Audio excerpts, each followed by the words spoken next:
What's up, YouTube? Welcome back to the Chance Bishop Show for episode 95 of our MLB The Show 24 Pittsburgh Pirates franchise mode here on the channel.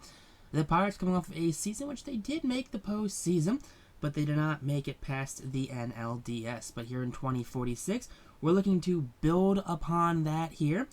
I think we had a bit of a resurgence from Jared Jones in the last couple of years. Same thing with Paul Skenes. They found second wins here in their early 40s.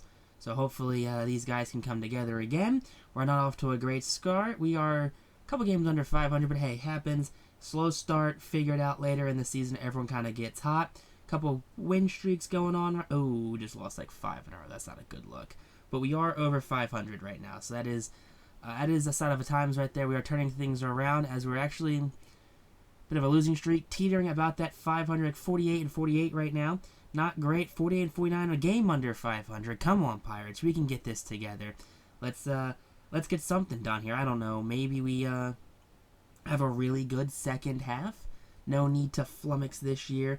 No need to have a good year last season, a bad year this one. No need for it. How's everyone doing right now? Castillo, 21 home runs, 20 from Koji. Okay, Koji Takahashi, I see you down there, big dog. And then yeah, it seems like all of our vets are on the bench right now. So Tamar Johnson, Bryce Eldridge, Ada Miller, Henry Davis. No one is in the starting lineup. It's almost like that's what happens when you put your good players in positions to be good. Who would have thunk it?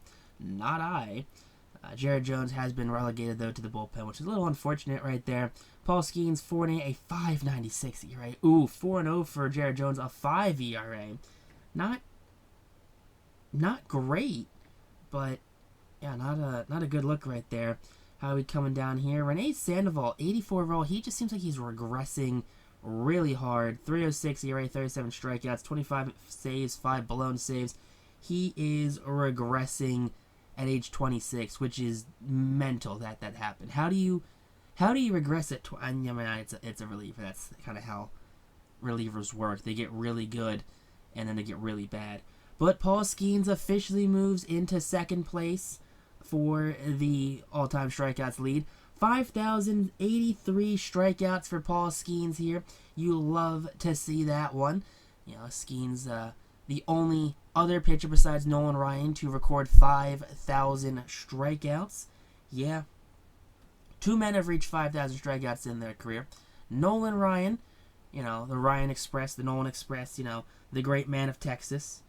And Paul Skenes, you know, the savior here of Pittsburgh, the multi-time Cy Young Award winner, the multi-time All-Star, you know, the holder of thousands upon thousands of strikeouts. You know, probably striking out a couple fathers, sons, couple cousins, couple brothers in his time here, just like Nolan did. You know, he's been in the league since 2025, and you know, we're up here in 2046, so he's 21 seasons later, 22 seasons later. 80 and 82, 2 games under 500, not the look we're looking for right now. Pittsburgh definitely needs to do better. I think we were on a really hot start from a lot of our vets last year, and I think that definitely hurt us that we didn't have that same production this year. 34 runs from Castillo, 32 from Koji Takahashi right there, the rookie first baseman. 90 overall rookie first baseman, by the way. Koji, clearly the next face of the franchise here for this Pittsburgh team. You go from Paul Skenes and Ada Miller to Koji Takahashi. That seems like he's going to be the guy for the upcoming episodes. But how's the bench look? Everyone else kind of got relegated to the minors.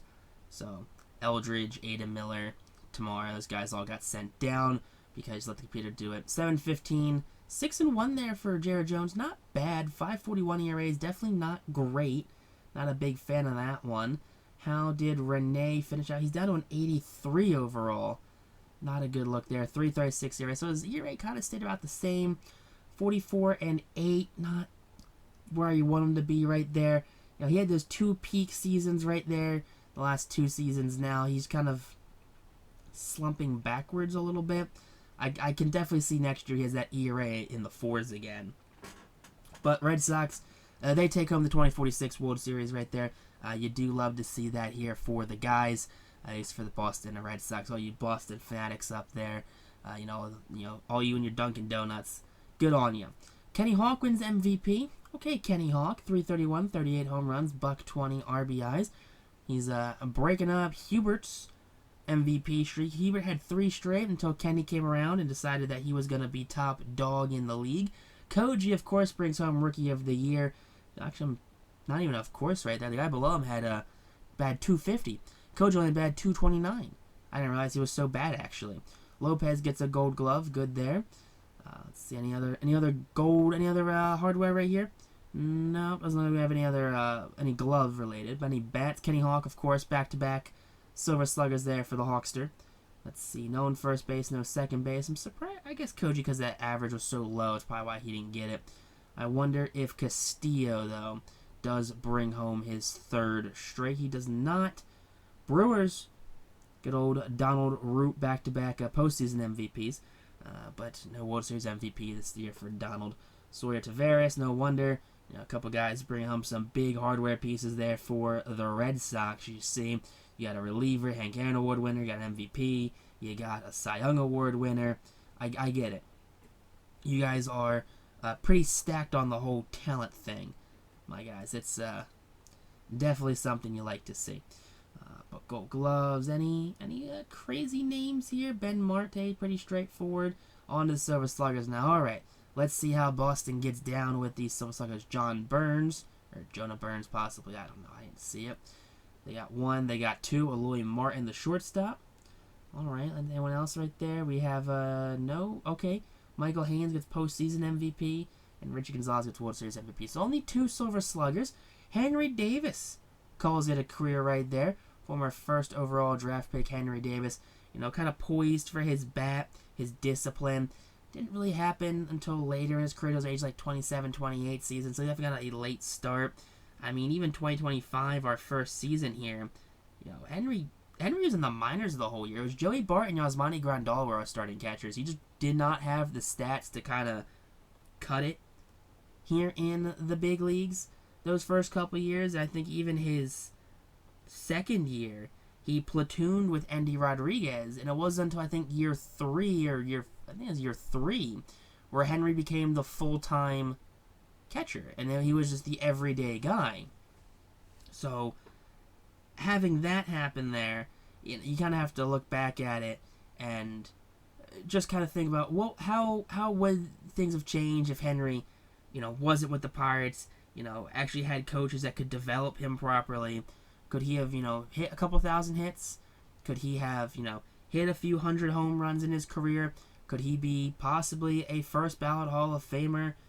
All these what-if questions, especially these last couple years, definitely did not help Henry Davis' stats. The last probably 6, 7, 8 seasons have all just been Henry Davis on the bench here.